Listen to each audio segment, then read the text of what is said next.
Оскар за лучшее название вертикального пылесоса получает... Я не могу это прочитать, просто заберите свою статуэтку. Мы долго думали над названием и старались сделать его максимально запоминающимся и благозвучным, я бы сказал. Таким, знаете, сильным. Когда мне первый раз удалось произнести, я прямо заплакал. Да, я и сам смакую это название. Особенно мне нравится сочетание 4 согласных. Всем привет на канале Best Robot, и сегодня я расскажу вам о моющем пылесосе Joner XQ02E. Выглядит гораздо изящнее, чем звучит. Собирает мусор, макароны, отмывает кофе и вообще все на свете. Ну, это в теории. В конце уборки сам подзаряжается и промывает валик в поддоне. В общем, Joner XQ02E должен быть интересным вариантом, если в доме дети и собака, и если у вас хорошая дикция. Ладно, хватит уже шуток про его название. Давайте просто заглянем в коробку. Тушка с рабочим блоком, рукоять на штанге, док-станция, съемный органайзер с разъемами для аксессуаров, дополнительный валик, ёршик, запасной HEPA-фильтр, адаптер с евровилкой, моющее средство, инструкция на английском языке. И пригодится она навряд ли, потому что на первый взгляд все кажется знакомым и понятным. В целом комплектация у пылесоса хорошая. Производитель позаботился о том, чтобы нам не пришлось ничего дозаказывать даже год спустя. Характеристики Joner на экране. Тут все более-менее стандартно. Данных о силе всасывания нет, посмотрим, как пылесос покажет себя в тестах. Но для начала разберемся, что он из себя представляет. Массивная цилиндрическая тушка снизу завершается рабочим блоком, сверху устанавливается штанга с рукоятью. Резервуары вставляются впереди и сзади. Не очень люблю такую конструкцию. Когда пылесос стоит у стены на станции, добавить воды невозможно, из-за чего могут возникать неудобства. Например, если не хватает жидкости для самоочистки. Пылесборник продолговатый. Вода проходит по трубке, выливается на дно и так, пока не достигнет отметки Max. Тогда поплавок поднимется и пылесос попросит опустошить контейнер. Фильтрация двойная, сетка и HEPA-фильтр. Раз в 2 месяца его придется извлекать и прочищать. В инструкции указано, что можно промывать водой, только тщательно высушить перед установкой. Бак для чистой воды сделан в форме полукруглой фляги. Снизу дозатор, сверху пробка и горловина. Отверстие большое, можно набирать под краном. Еще на обратной стороне корпуса находятся клеммы для зарядки на станции. Ниже соединение с рабочим блоком и прорезиненные колеса. Рабочий блок современного типа. Валик расположен асимметрично, чтобы лучше промывать вдоль стен. Маленькая красная кнопка включает самоочистку, когда пылесос на станции. Крыло снимается для удобства обслуживания. Обратите внимание, что внутри него находится система подачи жидкости. Вода набирается в специальную канавку, из которой равномерно распределяется по валику. Для извлечения валика достаточно потянуть за боковой фиксатор. Максимально просто и надежно. Валик традиционный, с однородным ворсом средней плотности. Над раструбом установлена гребенка, счищающая с валика налипший мусор. В целом рабочий блок один в один, как у Atwell F16 Ultimate. Работать должен эффективно. Док-станция стандартная, поддон и колонна с клеммами. Нужно лишь подсоединить адаптер и повесить органайзер. Вот как Joner XQ02E выглядит в собранном виде.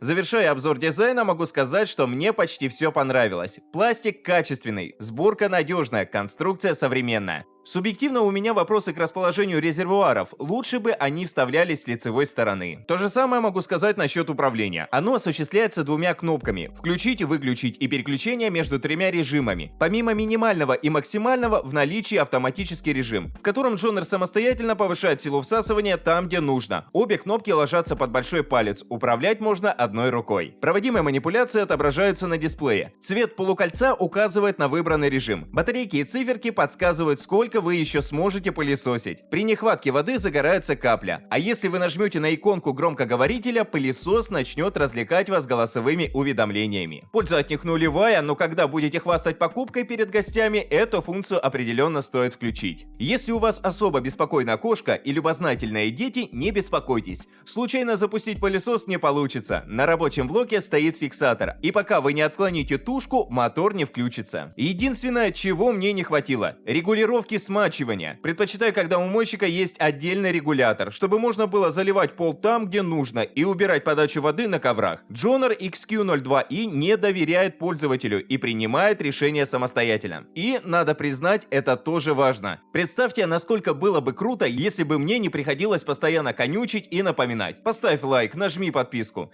Нет, вы принимаете решение сами. Видите, что ролик полезен, берете и прожимаете без всяких подсказок. Касательно производительности важно заметить, что у мойщика несъемный аккумулятор, поэтому планировать уборку нужно исходя из возможностей встроенной батареи. В режиме Max ее заряда хватает на 25 минут, в тихом режиме проработает чуть дольше. Уровень шума Joner XQ02i такой же, как у конкурентов, в пределах 76-78 дБ.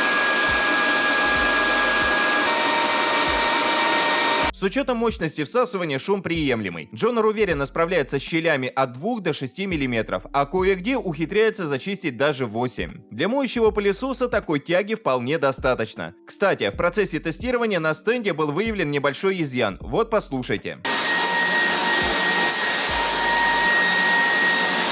Колеса заметно поскрипывают, причем это проблема не только моего экземпляра, а всего модельного ряда. Видимо, кто-то пожалел смазки при сборке. Проблема не критичная. Пару капель машинного масла и назойливый скрип исчезает. Сухая уборка – не основное предназначение мойщика. И это еще мягко говоря, ведь как таковой сухой уборки у этой модели просто нет. Единственный способ – не заливать воду в бачок и не обращать внимания на системное уведомление. Тем не менее, с сухой уборкой пылесос справляется неплохо. Большую часть соринок поднимает с первого же проезда. С тем, что разлетается, придется чуть повозиться. А вдоль стен все равно остается всякая мелочь. Но как для моющего пылесоса результат достойный. Песок собирает вообще на ура, с одного прохода и без остатка. Вот он весь в пылесборнике. На тонком ковре удалось собрать почти весь мусор, кроме зон у плинтусов и в углах. На среднем ковре результат очевиден. Можно даже не пытаться. Лучше сразу перейдем к уборке жидкостей. Кофе, молоко и сок собирает с одного проезда. Но чтобы заполировать, можно дополнительно поводить вперед-назад. Майонез и кетчуп то же самое. Убирают сразу же, но чтобы оттереть остатки жира, понадобится 3-4 прохода. Яйцо засасывать легко, как и фрагменты скорлупы. С макаронами у меня уже есть определенный опыт. Главное не пытаться проглотить все сразу, иначе валик будет просто двигать их перед собой. Куда эффективнее тактика 1000 укусов. Понемногу сокращаем кучку с разных сторон и вуаля, доширак-тест успешно пройден. Более сложное испытание – свежая грязь. Основную часть работы получилось сделать за 3 прохода, но по всему стенду остались разводы, и вот с ними уже пришлось повозиться, потому что в ходе уборки валик промывает себя не то чтобы сильно быстро. На стенд я потратил минут 6. Думаю, в таких случаях лучше работать в 2 захода с промежуточной самоочисткой на станции. Чтобы отмыть присохшее кофе, мойщику потребовалось от 4 до 8 проходов. Мог бы справиться и быстрее, если бы была функция внеочередного смачивания.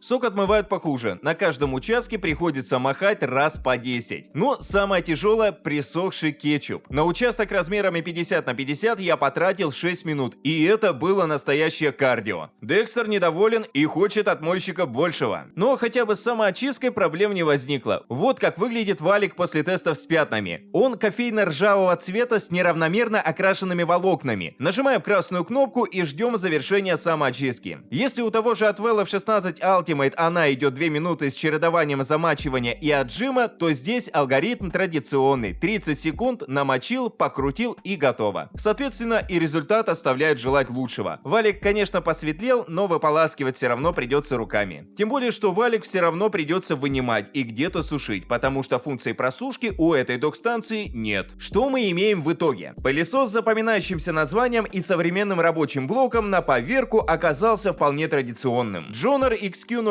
не очень удобен в обслуживании, не может похвастать выдающейся самоочисткой и слабо отмывает экстремальное загрязнение. Зато хорошо справляется с повседневной уборкой. Залили воды, нажали на кнопку и вперед по квартире. Где нужно, Joner сам добавит мощности, отмоет собачьи следы, соберет пыль, шерсть и крошки. Также вы сможете рассчитывать на пылесос в случае катастрофы. Из холодильника выпало яйцо или кот перевернул молоко. С такой задачей мойщик справится легко и быстро. В all-time рейтинге Joner XQ02i набрал 58 баллов. Не самый худший, но далеко и не самый лучший результат. Тем более, что в этой ценовой категории можно взять Atwell F16. Я бы брал этот пылесос только с хорошей скидкой. На этом у меня все. Не забывайте поддержать канал большими пальцами. Если уже являетесь счастливым обладателем моющего пылесоса, пишите, как он вам. Поделитесь мнением с тем, кто сомневается. А пока и до новых встреч.